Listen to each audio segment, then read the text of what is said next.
Hola, ¿qué tal? Pues ya estamos en su programa Voces Universitarias, el eco de tus ideas.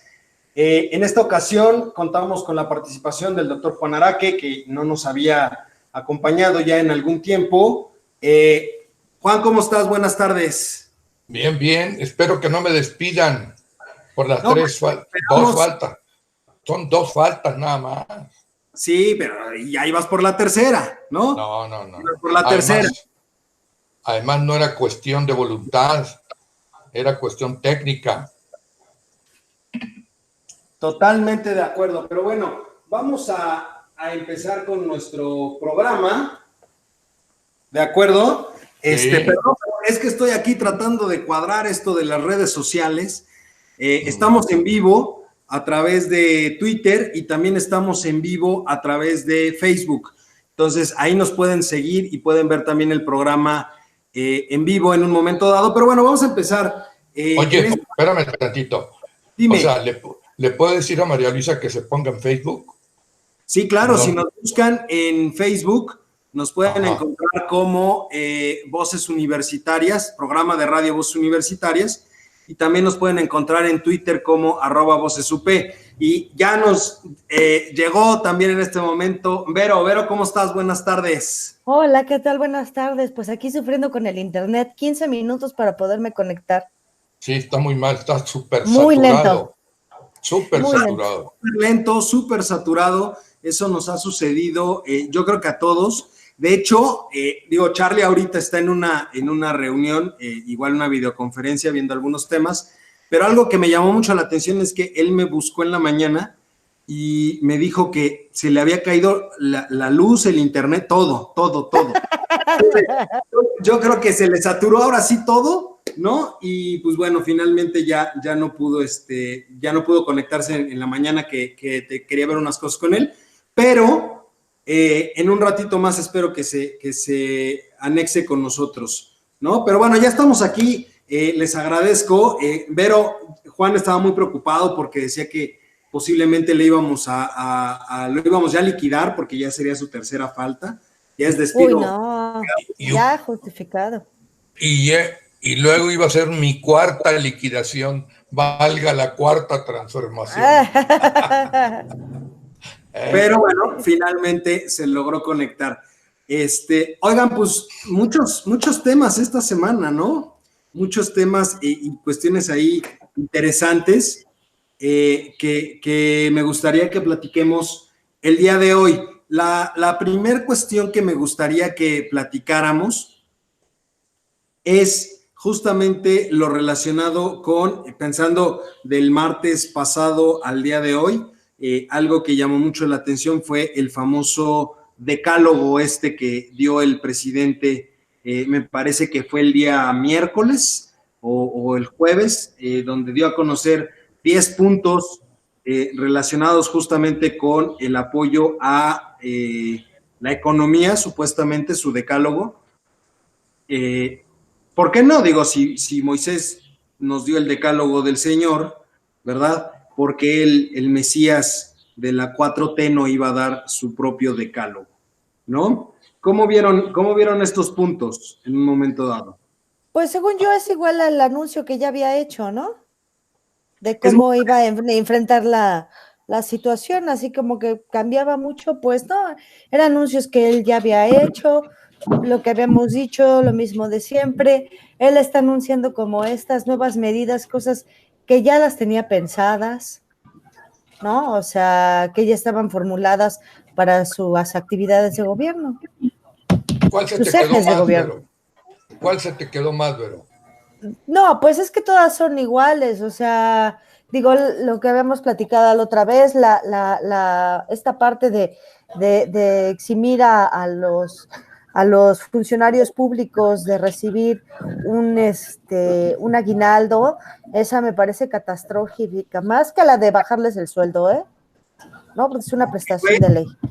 Fue, de hecho, el primer punto de su decálogo, fue recalcar el hecho de la disminución en un 25% del salario, dice él, de altos funcionarios, metiendo nivel de subdirector hacia arriba, y la eliminación del aguinaldo, que ahí mucha gente ya se paró de pestañas, entiéndase, las propias personas de la administración pública, pero también muchas personas de la iniciativa privada, precisamente porque decían, oye, es que estás haciendo algo que es ilegal, o sea, tú no puedes tener una prestación de ese estilo. ¿Verdad? Pues se lo dijo Muñoz Ledo. Se lo dijo Muñoz Ledo en un momento dado, que habiendo tanto de dónde cortar, no tenía por qué meterse con los sueldos y con los salarios de las personas de la administración pública. Y aún así, inclusive, empezó a circular después por ahí un video, perdón, no un video, un documento de Pemex, ¿no? Donde una de las personas decía que autorizaba a la administración, a la dirección administrativa, a que le hicieran el descuento del 25%, considerando el decreto de austeridad que había lanzado el presidente de la República. Y a mí me llamó mucho la atención porque, ojo, el decreto, cuando lo vi, cuando lo pude leer, dice en un punto que la disminución salarial va a ser de forma voluntaria. Así aparece en el decreto. Una disminución voluntaria del salario del 25%. Que lo crea su lagarta mamá. ¡Oh! ¿Cómo estás? ¿Verdad, Vero? Pues sí. No, pues quién se lo va a creer, por supuesto que eso no pasa, ¿no? O sea, que finalmente el 25% no es generalizado, o sea, va bajando. Ahora sí que dependiendo del sapo la pedrada, ¿no? A ver, no entiendo. Sí, el 25% es, por ejemplo, para el director general adjunto. Luego ya el director de área es menos, para subdirector también es menos, o sea, debe ser hacia abajo, no es el 25% para todos, pero aún así, de todas formas, no creo que sea voluntario, no, o voluntariamente a fuerza, seguramente a eso se refiere. Oye, pero ya había sucedido cuando él fue jefe de gobierno, ¿no? Pasaba las charolas con lista en mano, ¿no? Y entonces, a ver, viene tu aportación de 500 pesos. No, bueno, aquí vamos a anotar tu nombre. Tú sí, muy bien, palomita. La lista negra. Ajá, por supuesto. Inclusive y eso pasaba con él. Él mandó diseñar, si mal no recuerdo, un formato de devolución de recursos hacia la tesorería del entonces Distrito Federal para que aquellos servidores públicos que apoyaran la austeridad, que ya desde esa época lo empezaba él a hablar, devolvieran cierto porcentaje de su sueldo, creo que lo hizo él y 2 secretarios nada más. Todos los demás nunca devolvieron absolutamente nada, ¿no? Oye, Carlos, ¿cuál se te quedó? ¿Leíste el decálogo? Sí, aparte de los gasolinazos, que no va a haber gasolinazos, pero yo no entiendo. Ya habíamos comentado esto, ¿se acuerdan? El precio de la gasolina, que iba a bajar. Y ahora resulta, pero ahora resulta que el IEPS va completo en la gasolina. Ya no hay subsidio para Magna, ya no hay subsidio para la Premium. Entonces dice, si ya no va a haber, ¿por qué dejas todo el impuesto, no? Que es un poco lo que decíamos en su momento, porque en realidad el gobierno, si bien es cierto los precios ya están libres al mercado, donde iba a jugar era justamente con el IEPS. Y si ya lo dejó al tope, pues es precisamente porque el precio se ha caído tanto que ahorita subir el impuesto lo más que se puede, lo único que le implica es perder lo menos posible en cuanto a recaudación, ¿no? Oigan, ¿y cuánto está costando la gasolina en México ahorita? Ahí en la Ciudad de México. 14 pesos más o menos. El litro. De la Magna. Y 15 pesos la de la Premium. Así anda aquí en Querétaro. Promedio, más o menos. Ajá, sí, en eso está. Sí. Entonces, es lo que platicábamos la vez pasada. Digo, sí, punto a favor que la gasolina baje, porque se supone que para eso estaba, iba a haber fluctuaciones en ese proceso de la gasolina, porque el precio estaba libre, ¿no, Lalo? Que dependía de iba a depender de la cotización del dólar y demás. y también a los precios del barril del petróleo. Y qué bueno que bajó y que ha estado bajando. Lo que yo le decía. No, pero es que ya llegamos a un punto donde inclusive en los precios del barril de petróleo ya es una risa. O sea, ya llegamos inclusive a momentos donde el precio del barril estaba en $1 o en cerca de $2. Entonces, literalmente, si ibas a la tienda de la esquina y en un momento dado no tenían cambio, pues te podían dar un chicle o un barril de petróleo. El petróleo, es correcto. O una pistola, o un rifle. A ver, Vero, estás queriendo decir algo. No te quedes. Sí, yo te veo ahí con ganas de intervenir, Vero. Sí, de soltar. A ver, Vero, ¿por qué tan preocupada? ¿Por la gasolina? Creo que no nos escucha.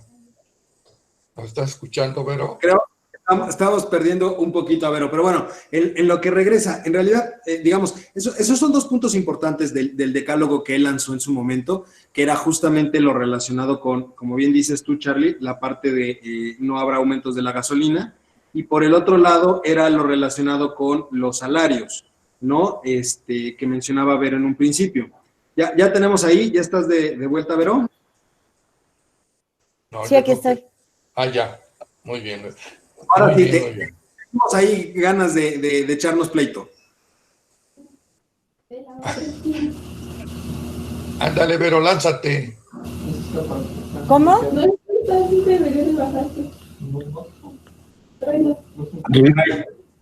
Tenemos ahí interferencias. Hay interferencia de sonido. Sí.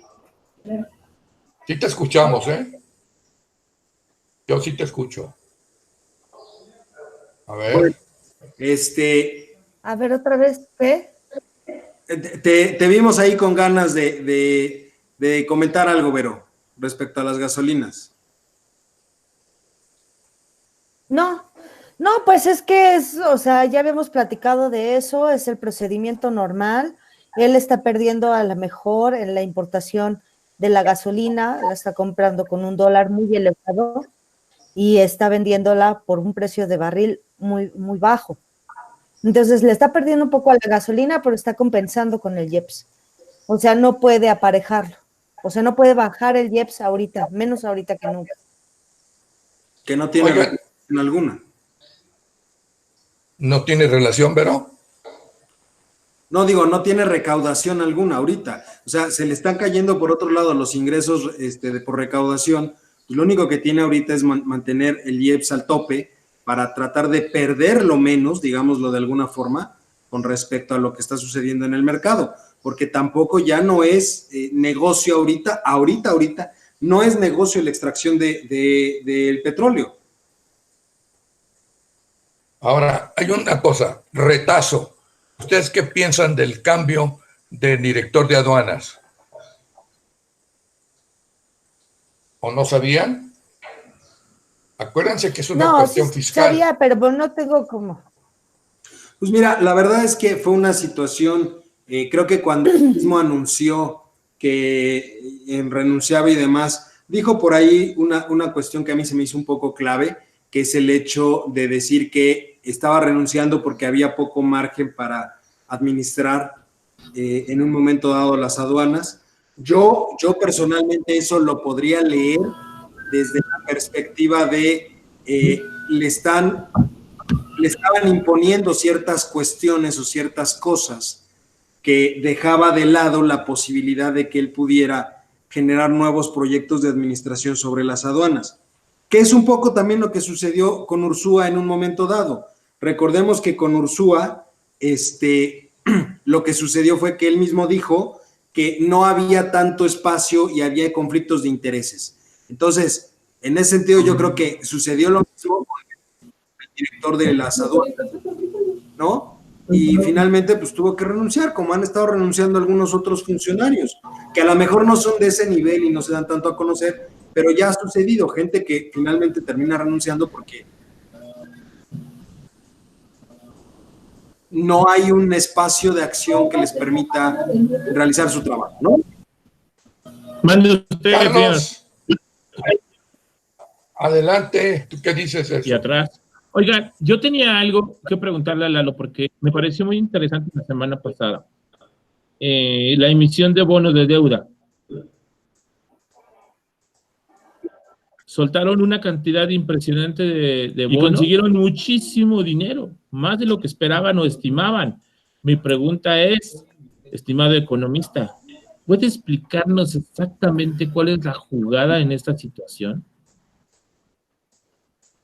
Mira, yo he optado, en la medida de lo posible, por no tratar de comprender lo que está haciendo el gobierno federal, porque hablar de lo que está haciendo el gobierno federal a veces es hablar de lo que está haciendo Andrés Manuel, y en realidad entenderlo es algo que ya no tiene caso, no tiene sentido, por lo menos para mí no tiene sentido, porque en realidad no me cuadra, no entiendo perfectamente cuál es la tirada de la situación. Por un lado dice no voy a endeudarme más, por otro lado esta estrategia de recompra de algunos bonos, ¿no? De colocación de otros bonos, se hablaba de cerca de 6,000 millones de dólares aproximadamente, ¿no? En cuanto a la captación de recursos por colocación de deuda, que ojo, es una colocación de deuda que a fin de cuentas ya estaba presupuestada y ya estaba aprobada desde el paquete económico para este año. Hay que recordar que cada año se autoriza cierto nivel de deuda al gobierno federal. Entonces, en ese sentido, digamos que es parte de la actividad propia que ya se venía desarrollando. El tema no es ese.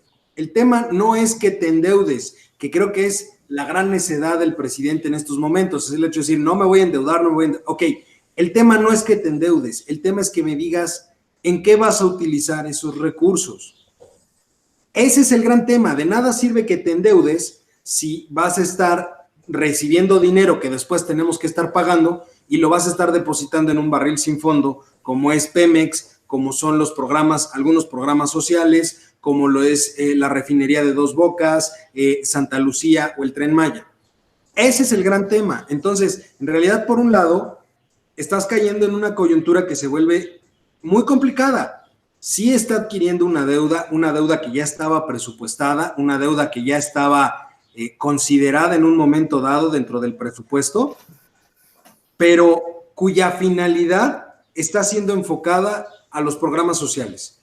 Yo no veo que ese dinero se vaya a reestructurar como para irse al apoyo al sector salud, o por lo menos no se ha dicho que vaya a suceder algo de ese estilo. ¿Qué piensas, Vero?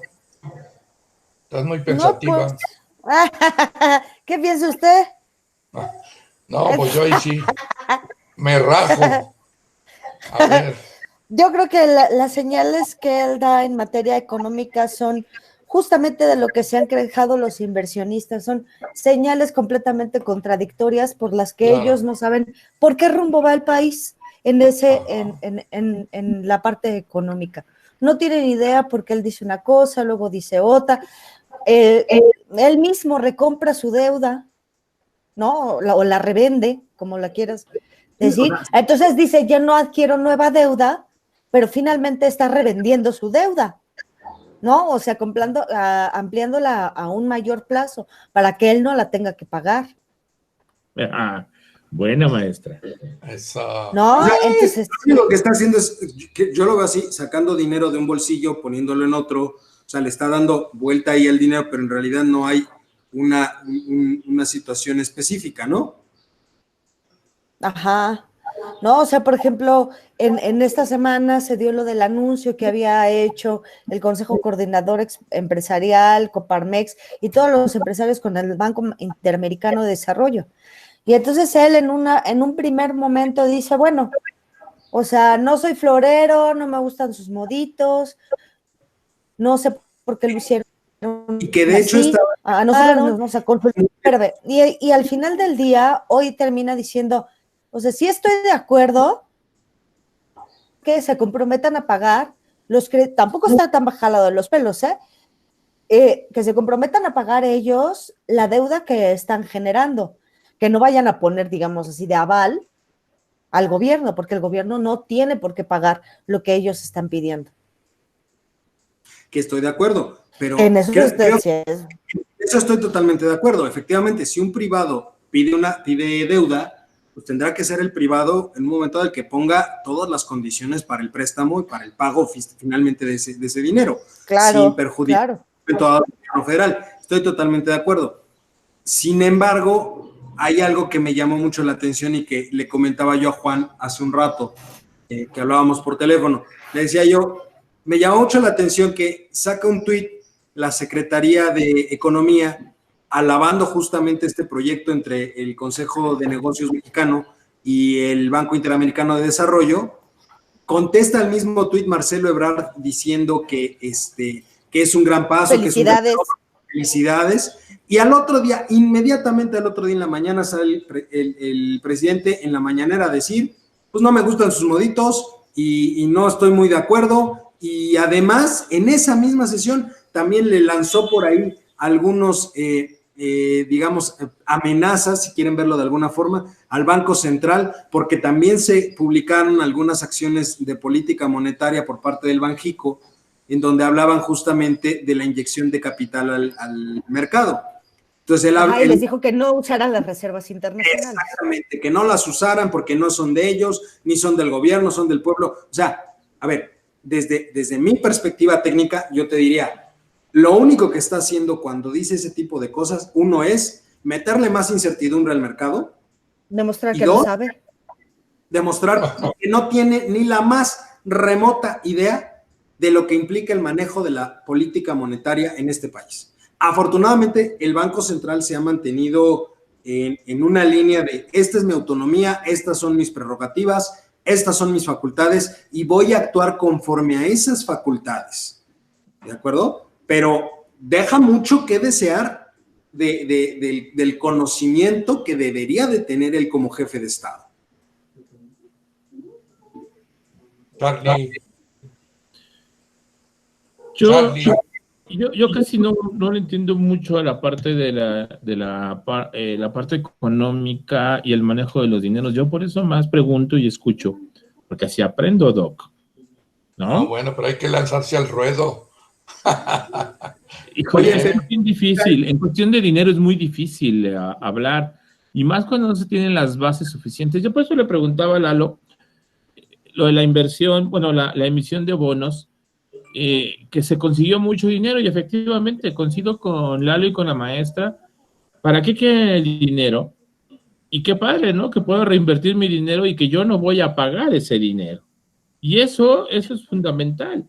Ahora, habló también de generar 60,000 empleos. ¿De dónde los va a sacar? Del Tren Maya. Del de la gente que va. Te voy a decir dónde lo saca. Una parte es de la gente que va a construir el Tren Maya, de la gente que va a construir Dos Bocas. Ajá. No vamos a contar Santa Lucía porque ese ya tenemos todos claro que lo construye la Sedena, o sea, la mano de obra es de la Sedena. Pero Dos Bocas, el Tren Maya y la parte de, digamos que Sembrando Vida, es donde él va a sacar los empleos que está prometiendo. Es correcto. Pero 600,000 empleos cuando se van a perder. De hecho, ya se habían perdido, o sea, es nada. Se perdieron tan solo en los primeros días de abril, y los más que se van en todo el año pasado. No, por eso, o sea, los que ya se habían perdido el año pasado, más estos de la contingencia que se calculan en 1,5 millones, pues 600,000 empleos no son nada. Nada.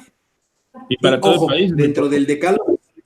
Nada. Y el decálogo que dio, volvió a reiterar el hecho de la creación de 2 millones.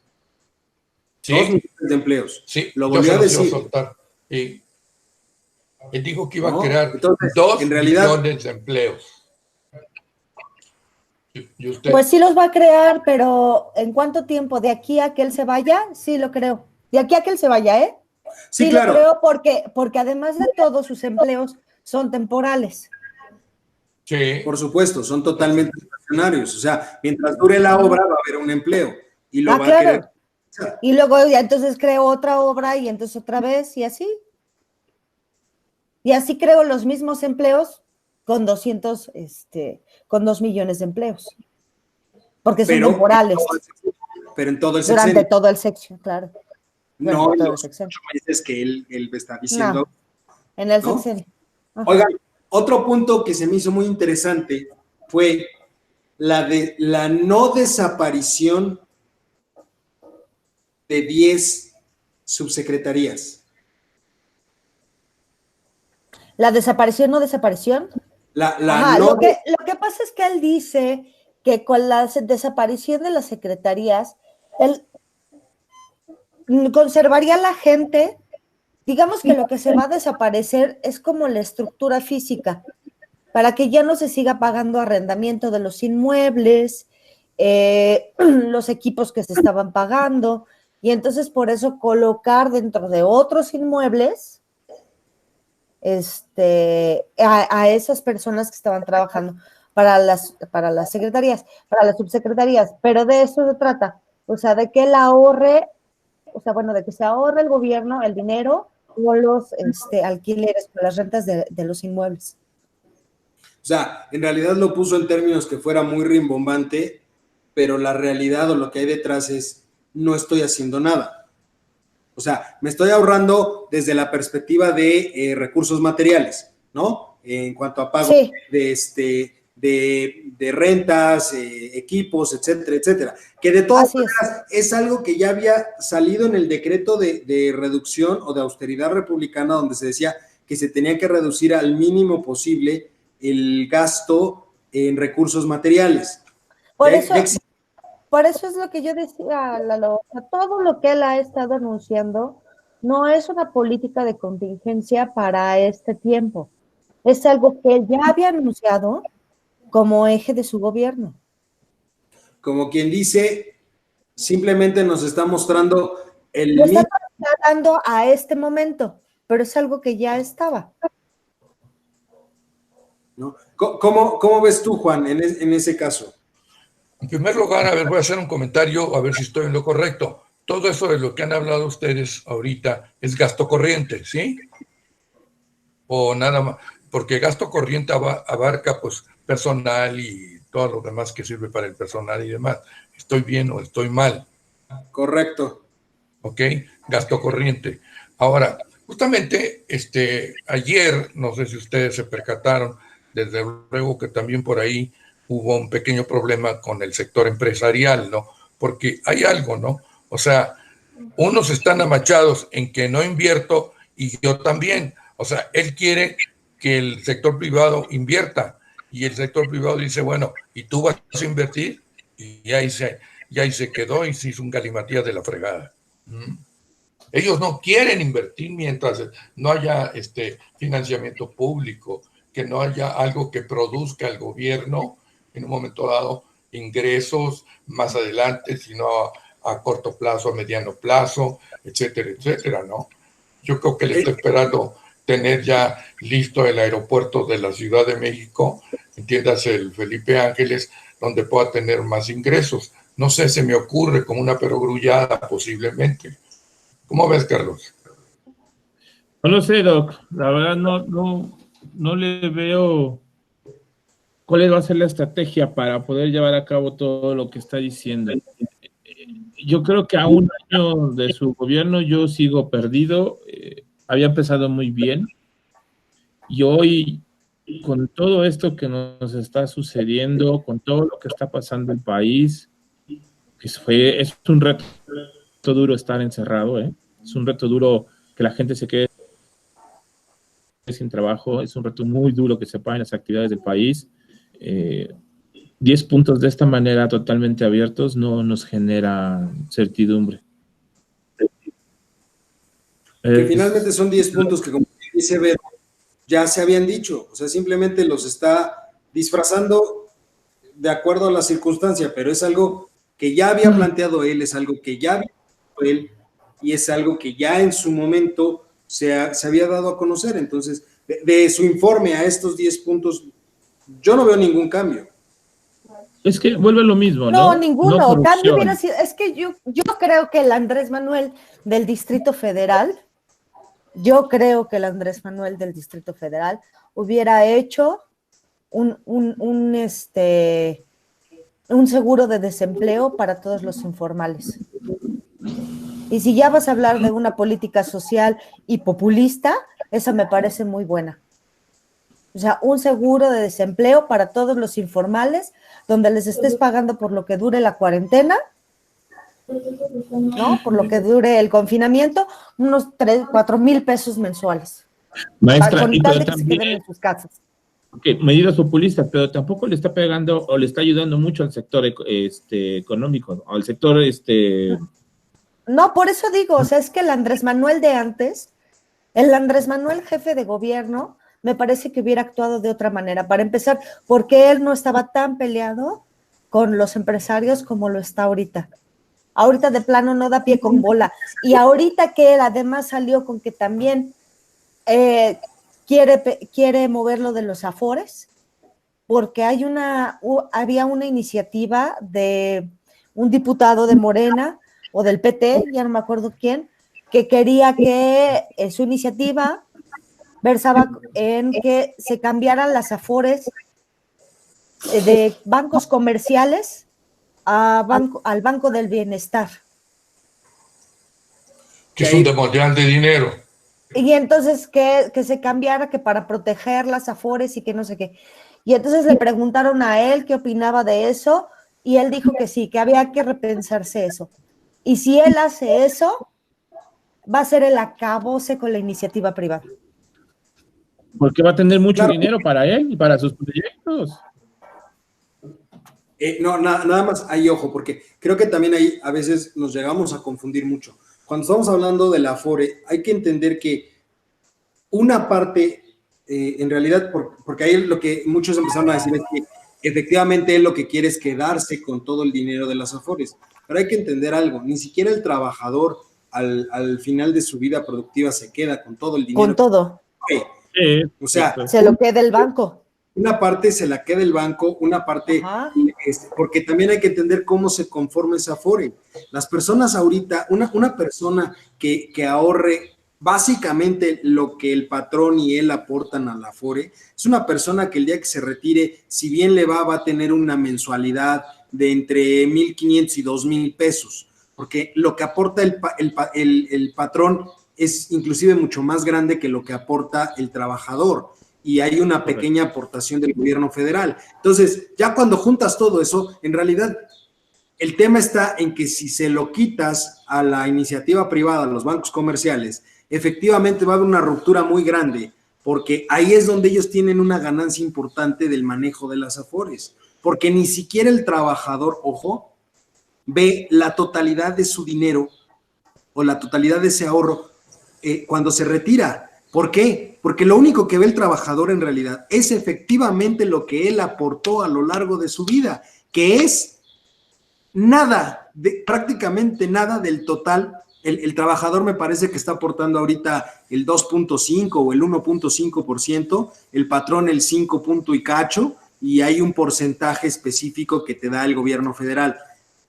Entonces, en realidad, el negocio de los bancos comerciales con la Afore es el mover el capital, el generar los intereses. Claro. Obviamente eso va a ser en un momento dado que es el negocio propio de la Afore, eso lo que va a hacer es que si se los quitas, si bien es cierto que en un momento dado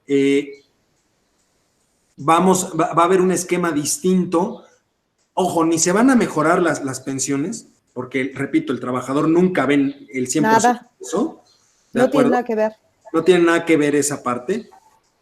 Y yo te diría aquí, la ruptura o quitarle en un momento dado ahorita a la banca comercial ese segmento que es tan importante, dime cómo nos fue en la nacionalización de la banca con López Portillo. Y estamos hablando de volúmenes un poquito comparables por lo que hoy es el segmento de Afores en el mercado financiero. Correcto. ¿No? Entonces, esa es una cuestión interesante que la gente tampoco no se ha puesto a pensar porque dicen, no, y me van a robar el dinero. Y muchos, y no es que defienda yo al gobierno en este caso, pero es una realidad. Tampoco es que el gobierno se vaya a quedar con ese dinero porque en realidad no hay manera de que se quede con ese dinero. Es aportación patronal, obrera y de gobierno. No puede. Pero sí puede financiarse Eso sí. Sí, puede usarlo para financiarse. El sexenio pasado. Y generar deuda de esas afores. Eso sí puede hacer. Eso sí lo puede. Entonces, eso sí lo puede hacer. Entonces, al final del día les quiere vender a la gente que como ahorita ha bajado el rendimiento de las afores, entonces la gente está perdiendo, entonces que por eso él sí está considerando eso y que cuando se termine esta fase de la pandemia, entonces se va a tratar de abordar el tema. Lo que me parece ya así, el truene, el divorcio total. Y no solo con los empresarios, con los bancos. Oye, pensando en ese, o sea, tú sí ves una ruptura entre el sector empresarial y el presidente, no el gobierno, el presidente en específico. Está estirando tanto la cuerda, tanto, que sí puede llegar a romperse. ¿No? Hoy ya volvió a hablar sobre el capital político y el capital, sobre el poder político, sobre el poder económico, ¿no? Y entonces parece que todo esto del contrato que se firmó con el Banco Interamericano de Desarrollo, con el BID, tiene mucho que ver con esto. O sea, que nadie le preguntó a él cómo se debe dirigir entonces la política económica, por qué los empresarios están tomando iniciativas sin consultarlo a él, cuando el poder económico, cuando el poder político debe estar sobre el poder económico, ¿no? Yo creo que otra cosa que le ha de haber ardido muchísimo es que no se hayan acercado a la banca de desarrollo mexicana y hayan tenido que ir hasta el Banco Interamericano de Desarrollo. Inclusive a la banca de desarrollo la tiene muy castigada, ¿eh? Pero pudieron acudir los empresarios y no quisieron y fueron al BID, ¿no? Entonces eso yo creo que ya marca un distanciamiento. Dos, que en efecto ni siquiera se lo comentaron, ¿no? Entonces yo creo que son muchas cosas, o sea, son mensajes de dos líderes, ellos dos. Juan, tú, por ejemplo, yo te preguntaría por un nombre en específico, una persona, Romo. Ajá. ¿Dónde está Romo? No, pues anda con la cola entre las patas, vete a saber dónde. Para nada lo han mencionado. Porque mira, la verdad es que no tiene nada que ver con lo que en este momento está sucediendo. Entonces diría, ahorita para qué hacemos intervenir a Romo. ¿Cómo ves, Carlos, verdad? ¿Qué caso tiene? Pero él sería el principal intermediario con la clase empresarial.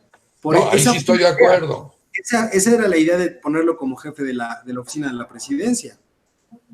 Y hoy que está esa cuerda estirándose, como bien lo menciona Vero, pues ese principal interlocutor hoy no existe, hoy no está presente. Pero Romo nunca fue bien visto por la clase empresarial, ¿o sí?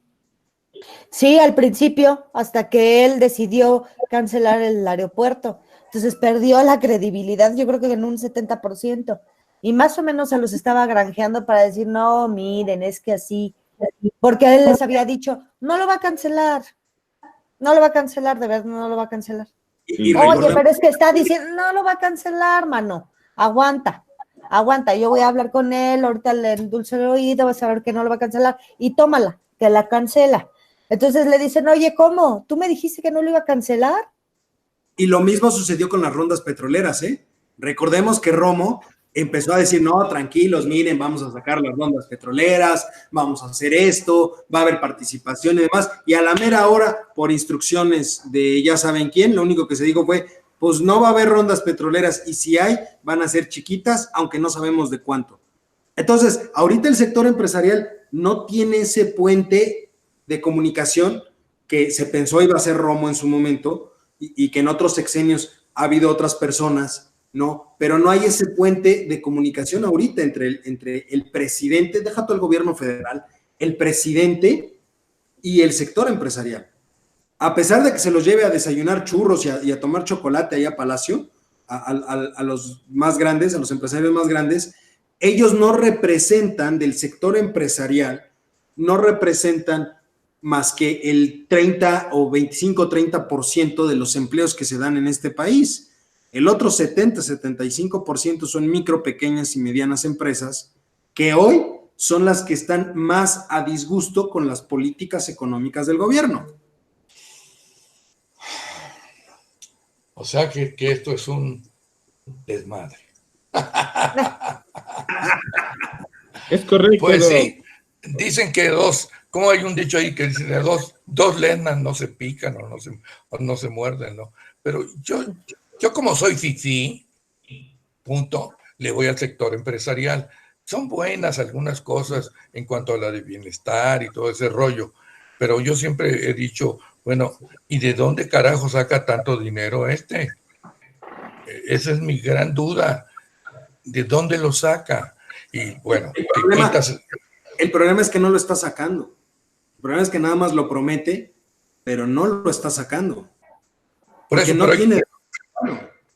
Pero, por ejemplo, hay incrementos ahorita en las pensiones, 1,500 pesos en las pensiones del IMSS, y en las del ISSSTE no lo sé porque no he visto la mía. Entonces no sé, ¿verdad? Y ahorita acaba de sacar, por ejemplo, 3,500 pesos para los vendedores de la lotería. 3,500 pesos. No son muchos, dirás. Ok, no son muchos, pero bueno, no sé hasta cuándo lo va a sostener. No sé si me doy a entender.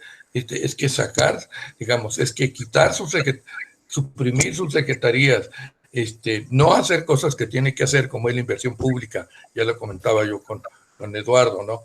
Y lógicamente del otro lado, los del sector empresarial, pues si no hay inversión pública, nosotros nos vale gorro, nosotros podemos mantener, que así lo hacen, ¿verdad? Entonces, es un... Y ojo, repito, apenas vamos por año y medio de gobierno.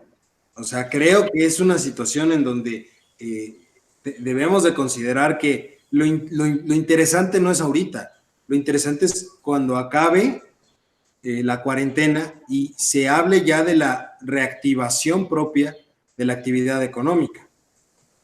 Vero, ¿tú crees que esta liga que bien mencionas que se está estirando nos aguante este año?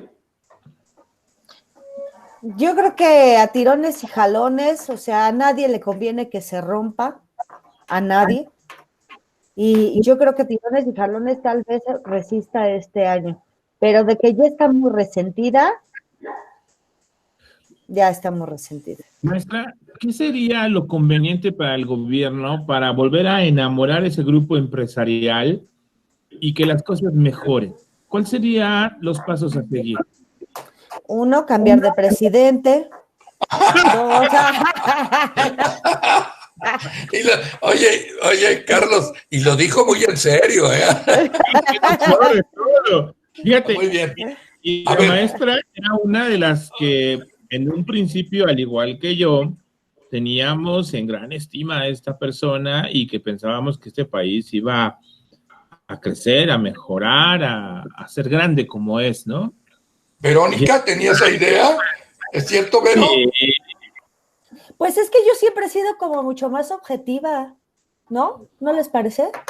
Que soy mucho más objetiva. O sea, no soy tan radical como Lalo, ¿no? Ni como usted. O sea, radical no, es que me sale lo neoliberal, lo economista en un momento dado. Y todo de Peña Nieto trae, entonces ya sabes, ¿no? Ya hasta traigo el copete y toda la cosa. Ahí la llevo. A ver, ¿y cuál es la segunda, Vero? No, la verdad es que, o sea, ya en serio, lejos de la broma, pues finalmente necesita un cambio de timón el presidente, pero que yo pensaba, y yo pienso, espero, deseo, que por lo menos el próximo año, o sea, que siempre dije que a la mitad del sexenio él iba a tener que dar un golpe de timón, porque no se puede sostener una cosa sin la otra, ¿no? O sea, ¿cómo de todas formas él va a dar dinero si no tiene los recursos? ¿Cómo? ¿Cómo va a alimentar sus programas sociales si no tiene recursos para sostenerlos? En el tiempo es imposible. Entonces, hasta para eso, hasta por eso, ¿no? Ellos cubran, el empresariado está aquí para hacer sus negocios y ganar su dinero. Y él está para redistribuir lo que les cobra de impuestos de manera justa. Pero si no hay que cobrar y si no hay que invertir, pues no hay nada que dar. Entonces, yo espero, ya antes lo esperaba, o sea, más bien antes lo esperaba, ahora lo deseo, ¿no? Que sea así, que máximo es a mitad de su sexenio un golpe de timón y caiga en cuenta de que así no se puede sostener un país. Y ojo, y ustedes recordarán, a pesar de que Vero diga que soy un radical y lo que quieras, yo se los dije, mayo, junio de este año, lo dije, ya no va a haber dinero. Y ahí está la prueba. Mayo, junio de este año, güey, todavía ni siquiera.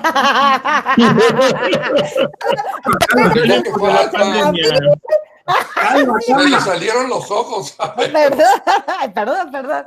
Pero si apenas estamos en abril. No, por eso. No, mayo, junio, ya no hay ni un quinto. El fondo de estabilización ya se lo acabaron. Y la prueba es que ahorita está tratando de dar manotazos y sacar dinero de donde sea necesario, de donde puedan en un momento dado, ¿no? Entonces, esa es una situación interesante. Y ojo, tú bien dices que ya no quisiéramos, sino deseamos que se dé un cambio de timón. Pero también aquí hay algo importante. El próximo año es año de elecciones. Las intermedias. Las intermedias. Y ahí, ojo, se va a ir mucho recurso y mucho tiempo. La legislatura actual dudo mucho que quiera moverle algunas cosas, porque ya muchos estarán pensando en cómo hacerle para la reelección y ese tipo de cuestiones, ¿no? Pero de manera específica, se va a perder tiempo ahí. Por el simple hecho de ser un año electoral, vamos a tener una pérdida de tiempo ahí. Juan, ¿tú cómo ves, por ejemplo, que lleguen los partidos ahí? Porque inclusive el propio Morena ha perdido adeptos en lo que va del sexenio. Sí, en efecto, está dividido. Y si no, la prueba más clara es la de Porfirio Muñoz Ledo, que anda metiendo cizaña por ahí, como ustedes saben. A últimas fechas, algunos comentarios de Porfirio, que luego le quieren decir que ya es cartucho quemado, pues cuando la suelta buena, no cabe duda, ¿verdad? Pero pues definitivamente la cosa va a estar, sobre todo en la cuestión del dinero, que lo dijo este hombre ya desde hace rato, Lorenzo, no me acuerdo quién, el del INE, ¿no? Lorenzo, ¿qué se llama? Córdoba. Lorenzo Córdoba. Digo que no iba a haber tiempo cuando pretendieron lanzar una iniciativa de cambiar la fecha de las elecciones. Él dijo, no tienen idea de lo que están diciendo, lo que cuestan las elecciones. Es un dineral, y no solo es el INE solito, porque el INE no se mueve solo. El INE se mueve con mucha gente que se agrega al propio INE y a la que hay que pagarle, porque nadie trabaja de gratis. Entonces, él lo dijo muy bien, yo me acuerdo. Es mucho dinero.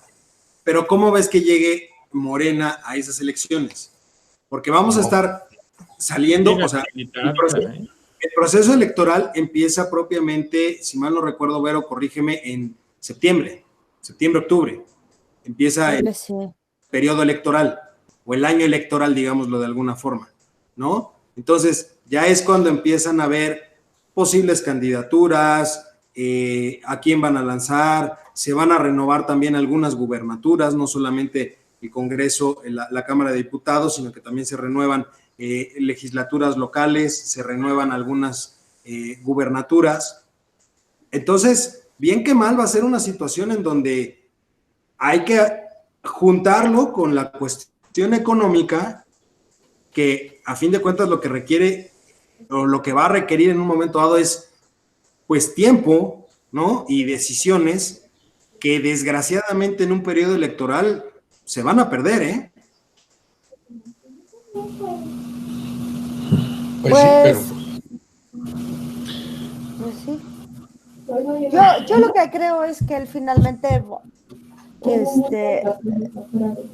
yo veo a Morena bien para estas elecciones. Volvemos a lo mismo de no hay oposición, no hay una oposición fuerte, no hay un partido que se haya constituido lo suficientemente sólido Por el contrario, ahorita ya ves que los gobernadores quieren hacer su pacto para abandonar el pacto fiscal, ¿no? Entonces, están divididos los gobernadores, ¿no? Entonces, yo creo que va a ser es un año interesante, que por supuesto va a haber sus repercusiones y va a haber el reflejo de este año en el periodo electoral, pero no creo que esto mengue la fortaleza de Morena, ¿no? Y más porque va a volver a hacer sus giras de fin de semana, ¿no? A ver, Carlos quería decir algo ahí. Sí, maestro, ¿usted cree entonces que no va a haber voto de castigo para Morena en estas elecciones? No. ¿Sigue el romance entonces? Sí. Sí, porque o sea, para sus bases, o sea, depende de qué estados estemos hablando. ¿Cuáles son los estados que se juegan, Lalo? Vamos a ver, cambiamos. A ver, ahorita te digo exactamente cuáles son. No. Los estados que no son Morena son Guadalajara, Guanajuato. No, Jalisco. Perdóname, Jalisco, Guanajuato. Veracruz. ¿O Veracruz? No, Veracruz sí es. Sí, ¿verdad? Sí, pues Jalisco, es moreno. Guanajuato. Sonora. Ajá. Chihuahua. Sinaloa. Chihuahua. Zacatecas, me parece. Entonces, Durango, Sinaloa. Me parece que también Hidalgo. Ay, sí. Ajá, Hidalgo, porque es del PRI, es de Fayad. Ya sale Fayad. Pues es una buena cantidad, ¿eh? Es una buena cantidad. A ver, ahora, Coahuila, de estados, estamos hablando de Coahuila e Hidalgo. Son los primeros que se van a cambiar. 2021. Ya entra este año. Se renueva la Cámara de Diputados. Son un total de 14 gubernaturas las que se van a renovar.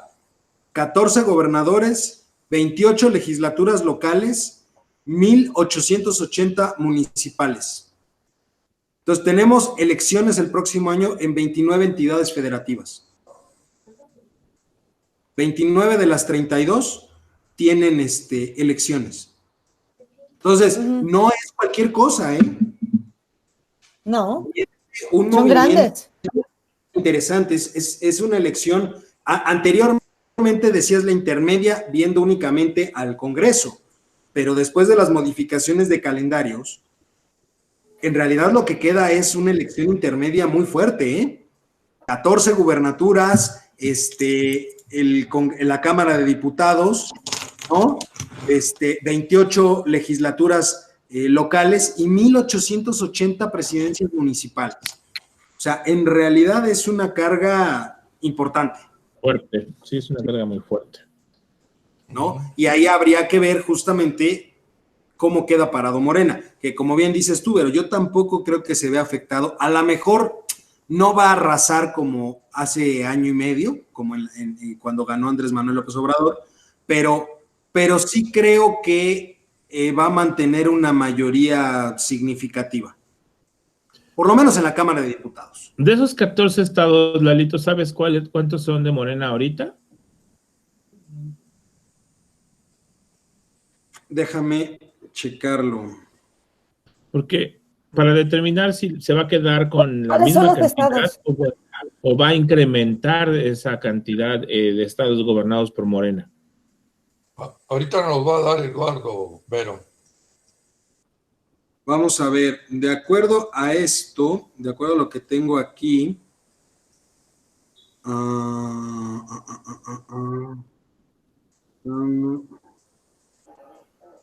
los estados que van a renovar gubernaturas son Baja California, ¿no? Que ya vimos que pues Bonilla sí se va finalmente, Baja California Sur, Campeche, Chihuahua, Colima, Guerrero, Michoacán, Nayarit, Nuevo León, Querétaro, San Luis Potosí, Sinaloa, Sonora, Tlaxcala y Zacatecas.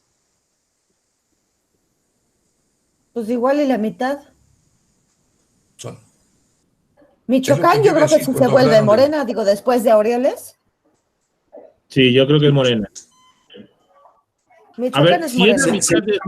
es la mitad de los estados, ¿cuántos creen que gane Morena? ¿Se queda con esos mismos 7 o se lleva más? No, no va a aumentar. Yo no creo que vaya a aumentar. Van a quedar los mismos. ¿No? Los mismos 7, o la misma cantidad que tenga ahorita. Los mismos 7, sí. Yo creo que si acaso aumentará en 1 o 2. O sea, va a mantener lo que tiene, aumentará tal vez en 1 o 2 estados, dependiendo también de la situación y de cuánto le metan ahí. Porque también aquí hay una situación muy interesante y también es algo que platicaba yo con Juan y ya con esto me gustaría que cerráramos el programa. Es hoy por hoy, en cuestión de la pandemia, el gobierno federal está, ahora que se decretó la fase 3, prácticamente se ha dedicado a informar y ha dejado línea abierta campo abierto a que los gobernadores, cada uno de los gobernadores, tome las decisiones que considere prudentes para los diferentes estados. Bien que mal, eso puede ayudar a un triunfo en las elecciones del año que entra, porque obviamente los gobernadores se van a querer colgar de eso diciendo, gracias a mi gestión se logró esto, o los va a tirar completamente con vistas a la elección. Pues sí. Bueno, pues yo creo que pues no hay más ahorita de momento, salvo el hecho de las cifras que son muy importantes, desde luego, de personas fallecidas, personas sospechosas y una serie de cosas por ahí, y que conforme avance el tiempo, yo siempre creí, desconozco desde luego todo esto. La prueba está que me sorprende que de repente la famosa curva no baje y que por otro lado haya más contagios, hablando de la tercera fase, y de que un punto muy importante sería, la gente no hace caso, no quiere, no le da la gana. Hace una hora y media, yo tengo un hijo que vive en Mexicali, y me dijo, mira papá, dice, aquí no sabes las fiestas y las celebraciones que hay, la gente no usa el cubrebocas, y dice, pues caramba, dice, yo ando vestido como astronauta, dice, porque él tiene un trabajo de, ¿cómo se llama?, de entrega de, digamos, tipo DHL y demás, entonces yo tengo que estar muy protegido, dice, y ahorita más o menos ahí la voy sacando, y de repente agarro gente, contrato a uno, al otro día lo descontrato y demás. O sea, no me queda claro a mí la famosa tercera fase, que en lugar de ayudar, porque yo estoy pensando en otros términos, si llegamos a la tercera fase, si no al acabose, a la disminución, pero carajo, tú ves el noticiero ese de las 7 de la noche, dices, chingado, por lo que pasó aquí fue en la Ciudad de México, ahora tiene no sé cuántos, ¿no? Entonces dices, bueno, ¿qué pasa? Y es más, ya mayo, y ustedes lo han de haber escuchado, es pan comido. O sea, mayo ya está dentro de esto, pero tranquilo, y no por el hecho de que ya el próximo fin de semana ya sea mayo. O sea, dan por hecho que en mayo la cosa se va a poner peor. Y a mí me tienen encerrado. Usted cuídese, doctor. Usted cuídese. Usted, no, al igual que yo, somos un grupo de riesgo. ¿De qué? Ah, de riesgo. De riesgo. Sí. Ajá. Dice la... Berito, algo para terminarlo, ¿tú ves algo que pueda ser interesante en esta semana? No, nada que sea interesante de esta semana. La verdad es que lo único que sí yo quería destacarlo es que esta semana Claudia Sheinbaum dio a conocer que es obligatorio el uso de cubrebocas en la Ciudad de México cuando uno salga a lugares públicos. Y ayer mismo en la tarde el doctor Gatell dijo, no sirve para nada el cubrebocas. Desde antes lo había dicho, pero... No, por eso, dicho. Pero... No, sí, pero estoy hablando del contexto en lo que él lo vuelve a decir y lo que a mí se me parece que es como llamar a la gente a no hacer caso a la autoridad. Es como el ejemplo de su jefe.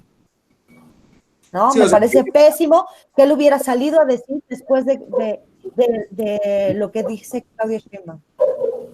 Él está desacreditando ahora a otra autoridad, como en su momento el presidente lo desacreditaba. Lo hizo con él, lo hizo con él.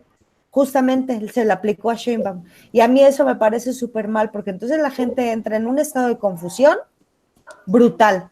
Entonces, ¿lo uso o no lo uso? ¿Me lo pongo o no me lo pongo? Bueno, pues bueno, ahí lo tenemos. Charlie, ¿algo con lo que quiera cerrar? Yo solamente úsenlo, si van a salir, usen el cubrebocas, sirva o no sirva. La verdad es que por lo menos no te llegan las babas de los otros a ti, ¿no? Y se te quedan pegaditos ahí. Yo soy de esa idea, yo salgo con cubrebocas, no con guantes, porque eso sí ya está más, hasta más miedo ver a gente con guantes, pero sí salgo con mi cubrebocas. Cuídense mucho. Yo tampoco espero nada extraordinario esta semana. Me preocuparía más si el petróleo vuelve a dar noticia, si el dólar se vuelve a subir a 25, 26 pesos, eso me preocuparía más. Creo que esta semana se mantuvo en 23, 24. Entonces, mientras estemos por ahí, creo que seguiremos bien. Okay. Pero un mes más encerrados, esto ya va a empezar a dolerle al país y mucho, ¿eh? Pues sí.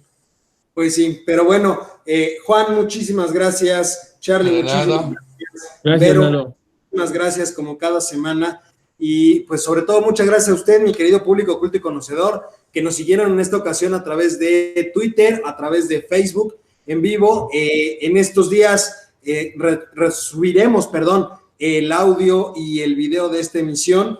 Y si la pandemia y ya saben quién nos lo permite, pues tenemos una cita el próximo martes en este programa Voces Universitarias, el eco de tus ideas. De nuevo, muchas gracias y nos vemos la próxima. Buenas tardes, próxima semana.